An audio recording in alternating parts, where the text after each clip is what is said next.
Hi ಎಲ್ಲರಿಗೂ ನಮಸ್ಕಾರ. ಆರ್ಯಸ್ cooking ಅರೇನಾಗೆ ಸ್ವಾಗತ. ನಾನಿವತ್ತು ಮಾಡ್ತಾ ಇರೋಂಥ ರೆಸಿಪಿ ಬಂದು ಬಾದಾಮ್ ಮಿಲ್ಕ್ನ ಮಾಡ್ತಾಯಿದ್ದೀನಿ. ಬಾದಾಮ್ ಮಿಲ್ಕನ್ನು ಮಾಡೋದಕ್ಕೆ ಬಾದಾಮಿನ ಓವರ್ ನೈಟು ನೆನೆಸಿ ಇಟ್ಟಿದ್ದೀನಿ.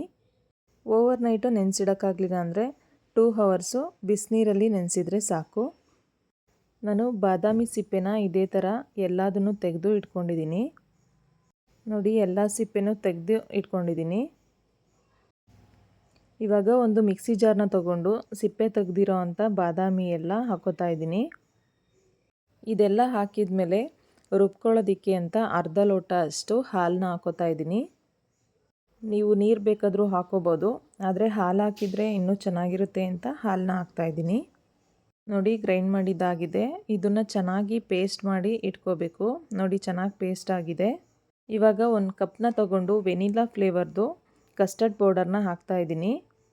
1 ಟೇಬಲ್ ಸ್ಪೂನು ಕಸ್ಟರ್ಡ್ ಪೌಡರ್ಗೆ ಅರ್ಧ ಲೋಟ ಅಷ್ಟು ನೀರನ್ನ ಹಾಕಿ ಗಂಟಿಲ್ಲದೆ ಇರೋ ಥರ ಚೆನ್ನಾಗಿ ಮಿಕ್ಸ್ ಮಾಡಿ ಇಟ್ಕೊಂಡಿದ್ದೀನಿ. ನೆಕ್ಸ್ಟ್ ಇವಾಗ ಸ್ಟವ್ ಆನ್ ಮಾಡಿ ಒಂದು ಬಾಣಲಿನ ಇಟ್ಕೋತಾ ಇದ್ದೀನಿ. ನಾನಿಲ್ಲಿ 1 ಲೀಟರಷ್ಟು ಹಾಲನ್ನ ತೊಗೊಂಡಿದ್ದೀನಿ. 1 ಲೀಟರ್ ಹಾಲಿಗೆ 1 ಕಪ್ ಅಷ್ಟು ಸಕ್ಕರೆನ ಹಾಕೋತಾ ಇದ್ದೀನಿ. ಅದ್ರ ಜೊತೆಗೆ ಒಂದು 10ರಿಂದ 12 ಕೇಸರಿ ದಳಗಳನ್ನ ತೊಗೊಂಡಿದ್ದೀನಿ. ನಿಮ್ಮನೆಯಲ್ಲಿ ಕೇಸರಿ ಇದ್ದರೆ ಹಾಕಿ, ಇಲ್ಲ ಅಂದರೂ ನಡೆಯುತ್ತೆ. ನಾನಿಲ್ಲಿ ಫ್ಲೇವರ್ಗೋಸ್ಕರ ಹಾಗೆಯೇ ಕಲರ್ಗೋಸ್ಕರ ಕೇಸರಿನ ಹಾಕಿದ್ದೀನಿ. ನೋಡಿ, ಹಾಲಿಲ್ಲಿ ಸ್ವಲ್ಪ ಕುದೀತಾ ಇದೆ. ಇವಾಗ ನಾನು ಆವಾಗಲೇ ಮಿಕ್ಸ್ ಮಾಡಿ ಇಟ್ಕೊಂಡಿರೋ ಅಂಥ ಕಸ್ಟರ್ಡ್ ಪೌಡರ್ನ ಹಾಕ್ತಾಯಿದ್ದೀನಿ. ಕಸ್ಟರ್ಡ್ ಪೌಡರ್ದು ಮಿಲ್ಕ್ ಹಾಕಿದ ಮೇಲೆ ಸ್ವಲ್ಪ ಚೆನ್ನಾಗಿ ಈ ಥರ ಮಿಕ್ಸ್ ಮಾಡ್ಕೋಬೇಕು. ನೆಕ್ಸ್ಟ್ ಇವಾಗ ಆವಾಗಲೇ ಪೇಸ್ಟ್ ಮಾಡಿ ಇಟ್ಕೊಂಡಿರೋ ಅಂಥ ಬಾದಾಮಿ ಪೇಸ್ಟನ್ನು ಹಾಕೋತಾ ಇದ್ದೀನಿ. ಬಾದಾಮಿ ಪೇಸ್ಟನ್ನು ಹಾಕಿದ ಮೇಲೆ ಚೆನ್ನಾಗಿ ಮಿಕ್ಸ್ ಮಾಡಬೇಕು. ಹಾಲಿನ ಜೊತೆ ಎಲ್ಲ ಚೆನ್ನಾಗಿ ಮಿಕ್ಸ್ ಆಗಿ ಚೆನ್ನಾಗಿ ಒಂದು ಕುದಿ ಬರೋವರೆಗೂ ಚೆನ್ನಾಗಿ ಕುದಿಸ್ಬೇಕು.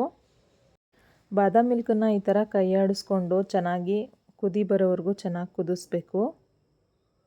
ಹೈ ಫ್ಲೇಮಲ್ಲೇ ಚೆನ್ನಾಗಿ ಕುದಿಸ್ತಾ ಇದ್ದೀನಿ. ನೋಡಿ, ಇವಾಗ ಬಾದಾಮ್ ಮಿಲ್ಕು ಕುದೀತಾ ಇದೆ. ಈ ಥರ ಕುದಿ ಬಂದಮೇಲೆ ಲೋ ಫ್ಲೇಮಿಗೆ ಇಟ್ಕೊಂಡು 5ರಿಂದ 10 ನಿಮಿಷ ಚೆನ್ನಾಗಿ ಕುದಿಸ್ಬೇಕು. ನೋಡಿ, ಚೆನ್ನಾಗಿ ಕುದಿ ಬಂದಿದೆ. ಇವಾಗ ಆಫ್ ಮಾಡಿಕೊಂಡು ತಣ್ಣಗಾಗೋದಕ್ಕೆ ಬಿಡಬೇಕು. ನಾನಿಲ್ಲಿ ಪೂರ್ತಿ ತಣ್ಣಗಾದ್ಮೇಲೆ ಬಾದಾಮ್ ಮಿಲ್ಕ್ನ ಹಾಕ್ತಾಯಿದ್ದೀನಿ. ನಿಮಗೆ ತುಂಬ ಕೋಲ್ಡ್ ಬೇಕು ಅಂದರೆ ಫ್ರಿಡ್ಜಲ್ಲಿ ಬೇಕಾದರೂ ಇಟ್ಕೊಂಡು ಆಮೇಲೆ ಕುಡಿಬೋದು. ನಾನಿಲ್ಲಿ ಬಾದಾಮಿ ಮತ್ತು ಪಿಸ್ತಾನ ಚಿಕ್ಕದಾಗಿ ಕಟ್ ಮಾಡಿ ಇಟ್ಕೊಂಡಿದ್ದೆ, ಅದನ್ನು ಹಾಕ್ತಾಯಿದ್ದೀನಿ. ಬಾದಾಮ್ ಮಿಲ್ಕ್ನ ಕುಡಿಯುವಾಗ ಪಿಸ್ತಾ ಮತ್ತು ಬಾದಾಮು ಮಧ್ಯದಲ್ಲಿ ಸಿಗ್ತಾಯಿದ್ರೆ ತುಂಬ ಚೆನ್ನಾಗಿರುತ್ತೆ. ಅದಕ್ಕೋಸ್ಕರ ನಾನು ಚಿಕ್ಕದಾಗಿ ಕಟ್ ಮಾಡಿ ಹಾಕೋತಾ ಇದ್ದೀನಿ. ಇವಾಗ ಮನೇಲೇ ಮಾಡಿರೋ ಅಂಥ ಬಾದಾಮ್ ಮಿಲ್ಕು ರೆಡಿಯಾಗಿದೆ. ಈ ಥರ ಒಂದ್ಸಲ ಟ್ರೈ ಮಾಡಿ ಮಕ್ಕಳಿಗೆ ಕೊಡಿ. ಮನೇಲಿ ಎಲ್ಲರೂ ಇಷ್ಟಪಟ್ಟು ಕುಡಿತಾರೆ. ಶಾಪ್ಗಳಲ್ಲಿ ಪೌಡರ್ನ ತಂದು ಮಾಡಿಕೊಡೋಕ್ಕಿಂತ ಈ ಥರ ಒಂದ್ಸಲ ಮಾಡಿ, ತುಂಬ ಚೆನ್ನಾಗಿರುತ್ತೆ. ಈ ರೆಸಿಪಿ ಇಷ್ಟ ಆಗಿದರೆ ಪ್ಲೀಸ್ ಲೈಕ್ ಮಾಡಿ. ಹಾಗೆ ಯಾರಿನ್ನೂ ಸಬ್ಸ್ಕ್ರೈಬ್ ಮಾಡಿಲ್ಲ ಪ್ಲೀಸ್ ಸಬ್ಸ್ಕ್ರೈಬ್ ಮಾಡಿ. ಹಾಗೆ ಪಕ್ಕದಲ್ಲಿರೋವಂಥ ಬೆಲ್ಲೈಕನ್ನ ಪ್ರೆಸ್ ಮಾಡಿ. ಇನ್ನೂ ಹೆಚ್ಚಿನ ಈಸಿ ರೆಸಿಪೀಸ್ಗೆ ಆರ್ಯಾಸ್ ಕುಕಿಂಗ್ ಅರೇನಾ ಚಾನಲ್ನ ಸಬ್ಸ್ಕ್ರೈಬ್ ಮಾಡಿ. Thank you all. Thanks for watching.